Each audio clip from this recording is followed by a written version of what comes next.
Sa likod ng pagdagundong ng mga yabag ng paa na dulot ng sabay-sabay na pagmamarcha ng daang libo o milyong kasundaluhan ng bansang China, ay maaaring ang ito'y kasindak-sindak para sa sinumang mga nasyon na kanilang makakaharap kung sakali mang dumating ang hindi inaasahang digmaan at mga sigalot.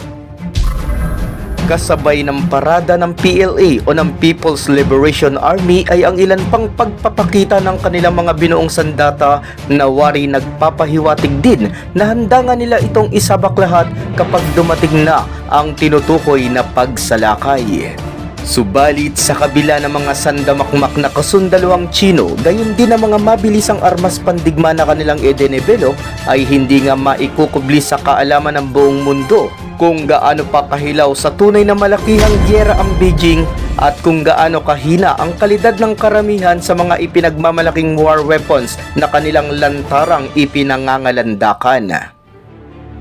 Sa lahat ng ating mga binanggit ay unang-una na nga sigurong nakababatid ng mga katotohanan ito ay walang iba kundi ang nasyon o ang isla ng Taiwan na sa ngayon nga ay gigil na mapasakamay ng mas malaking China. Pero subalit bagamat paspasan ang ginagawang pananakot ng mga kawal ni Xi Jinping sa isla, ay mukha namang hindi pa lulupig at handang-handa ang mas maliit na nasyon na hadlangan ang napipintong pananakop ng kanilang kalaban. Kung kaya't sa kanilang pinakahuling mga hakbangin ay pinakilos na ng Taiwan ang isa sa kanilang pinaka-esinesekretong armas pandigma na tiyak ngang magiging dahilan para naman mabahala ang buong kalakhan ng teritoryo ng China.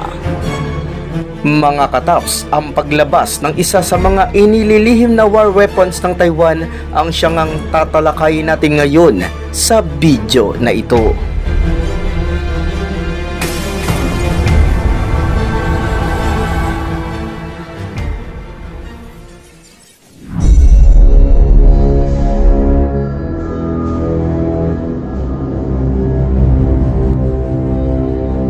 Dose-dose ng mga rockets ang inilunsad ng PLA kasama na ang pagde-deployed ng significant numbers ng kanilang mga naval vessels at military aircraft patungo sa paligid ng Taiwan, at ito ay bilang parte ng China's large-scale exercises na tinawag naman ito bilang ang Justice Mission 2025 na matatandaan namang ginanap noong December 29 to 30 ng kalilipas lang na taon. Kapansin-pansing ang naturang live fire drill ay isa sa pinakamalawakang ginawa ng mga Chino para nga i-demonstrate ng direkta sa Taiwan kung paano nila ito susubukang sakupin o bawiin, na siya namang nagpataas ng pag-alerto para sa side ng Taipei. At bilang tugon ay pinagalaw na nga ng depensa ng isla ang isa sa sinasabing pinaka-isinesekreto nitong sandata, at ito ay ang HF-2E o ang tinatawag na Xiongping-2E Land Attack Cruise Missile.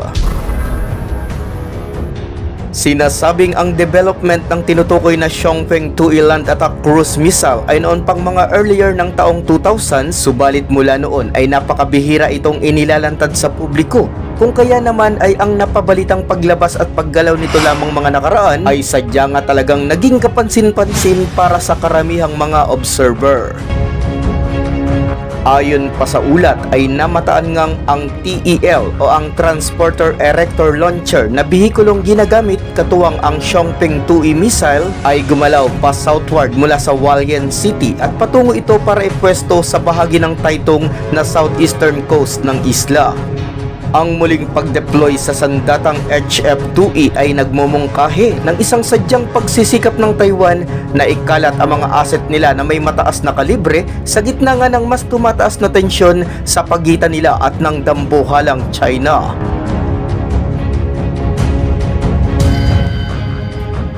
Matatanda ang panahon ng summer noong year 2023 nang unang maglabas ng malinaw na pagsulyap sa sandatang HF-2E kasabay ng pagre-release ng Taiwanese media ng mga larawan at video footages ukol dito. Pero bagaman taong 2023 nga lang ito tuluyang inilantad sa madla, ay pinaniniwala ang mahigit isang dekada na itong nasa serbisyo ng armed forces ng isla, at year 2011 pa nga lamang ay nagsimula na nga ang full production para dito. At sa kabila ng tilay paglilihim ng Taiwan sa kanilang nasambit na armas ay nakatitiyak nga silang Ang Xiongpeng 2E missile ay talagang maaasahan para nga puntiryahin ang ilan sa pinakamanga high value targets na nasa teritoryo ng kanilang kalaban.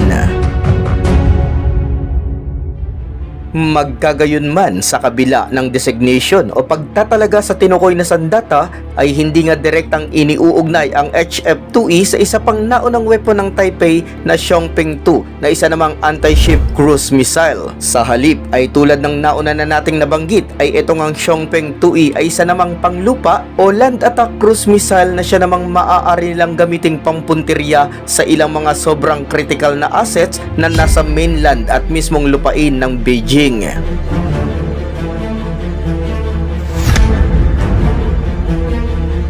Paulit-ulit nating sinasabi na wari inilihim talaga ng Taiwan ang tungkol sa kanilang Xiongpeng 2E sapagkat mula sa initiated development nito noong early years ng 2000 ay itinago ito ng mahigpit para sa kaalaman ng iba at nailabas nga lang iyon nang isubmit ang ilang dokumento ukol dito at para na rin gawa ng legislative review ng kanilang mga mambabatas.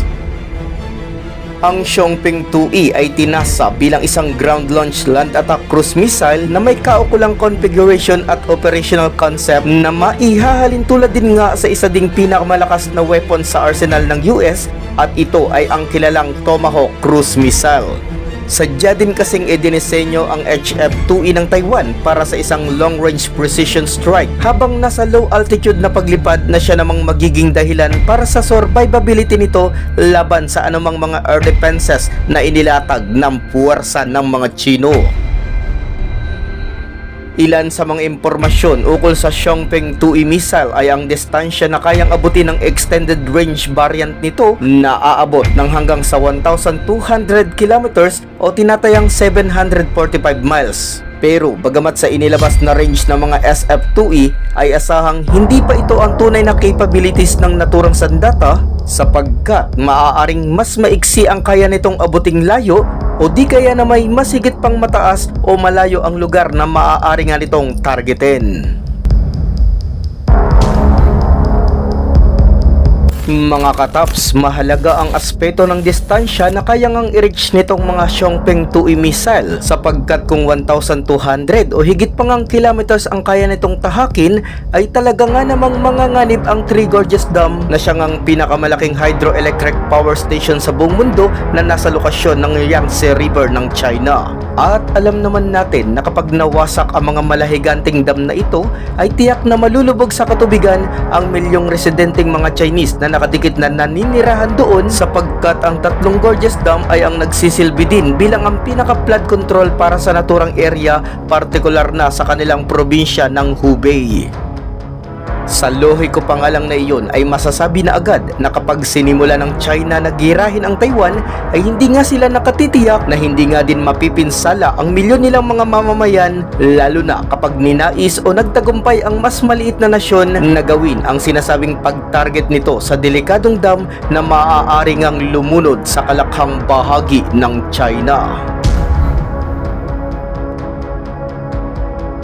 Mabalik tayo sa sandatang Xiongpeng 2E na kung saan ay ang nagbuo nga dito ay ang NCSIST o ang National Chongshan Institute of Science and Technology. Habang ang estruktural naman itong bahagi ay may habang 6.0 meters at ang katawan naman niya ay may sukat na 0.05 diameters at tumitimbang ito ng 980 kilograms o katumbas ng 2,160 pounds.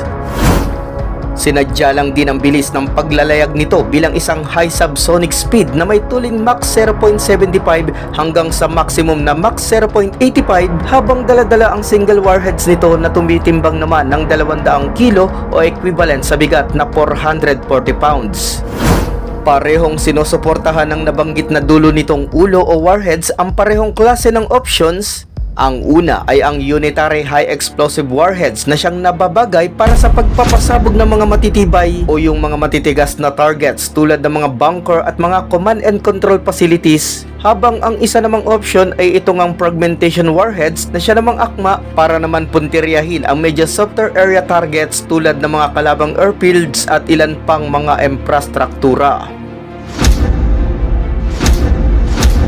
Inilulunsad ang Xiongping 2E missile sa isang Mobile Ground-Based Launcher o yung TEL o Transporter Erector Launcher na nabanggit na rin natin kanina, at gumagamit ito ng solid fuel booster para sa initial na paglo-launch. Kasunod ay ang liquid fuel turbojet engine para naman mapanatili ang patuloy nitong paglalayag. Pagdating naman sa gabay patungong targets o yung pinaka-guidance system ng Xiongping 2E ay nagtataglay ito ng kombinasyon ng inertial navigation at GPS na mas pina-enhance pa lalo ang accuracy sa tulong ng tinatawag na terrain matching navigations, at sinasabing may naka-incorporate o may kalakip din itong IIR o yung Imaging Infrared Seeker na siya namang nakadaragdag para sa pagpapahusay ng kanyang terminal guidance at target discrimination. Kaya't dahil sa mga features na nabanggit, kung kaya't talagang maihahanay ang mga Xiongping 2E sa ilan pang mga kilala at mga malalakas na modern land attack cruise missile tulad ng US AGM-58 o yung tinatawag na JASSM missile, gayon din ng Franco-British na Storm Shadow missile na siya nang ginagamit din ngayon ng Ukraine laban sa puwersa ng mga Ruso. Mga kataps, dahil sa nasambit nating makabagong sistema ng guidance ng mga Xiongping 2E, kung kaya't kahit paggaano kalayo naroroon ang nais nilang puntiryahin, ay magkakamit pa rin iyon ng mahusay na pre-terminal accuracy na 15 meters na CEP o yung Circular Error Probable. At para nga sa mas maiintindihang eksplanasyon mga kataps ay sinasabing sakaling magkamali man ay napakaliit na 15 metro lamang ang pinakamagiging diferensya ng pagtama nito sa target kahit pa nga gaano kalayo magmumula ang Xiongping 2E Land Attack Cruise Missile.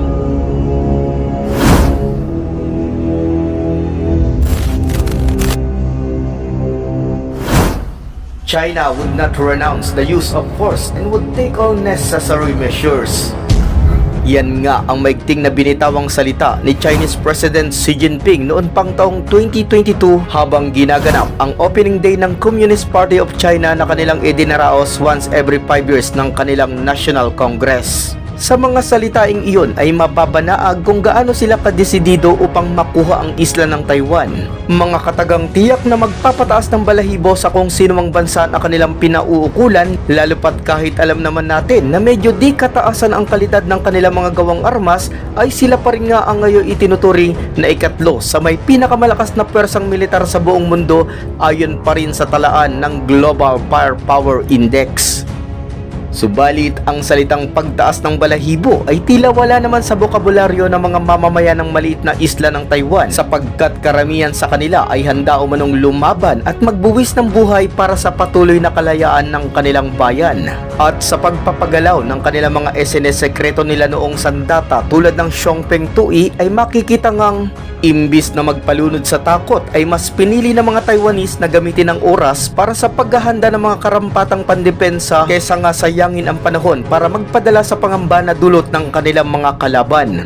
At kung ipagpapatuloy pa ng isla ang pagpoproduce o pagpapadami ng Xiongping 2E missile kasabay ng pagbuo ng ilan pang mga mahuhusay ng hindi lang pang depensa kundi pang opensa na ring mga armas, ay tiyak ngang may dahilan talaga ang higanting China para nga mangamba sa maaaring idulot na sakit mula sa kagat ng itinuturing lang nila bilang mga langgam pero lumalaban at matatapang na pwersang militar at mamamayan ng maliit na nasyon ng Taiwan.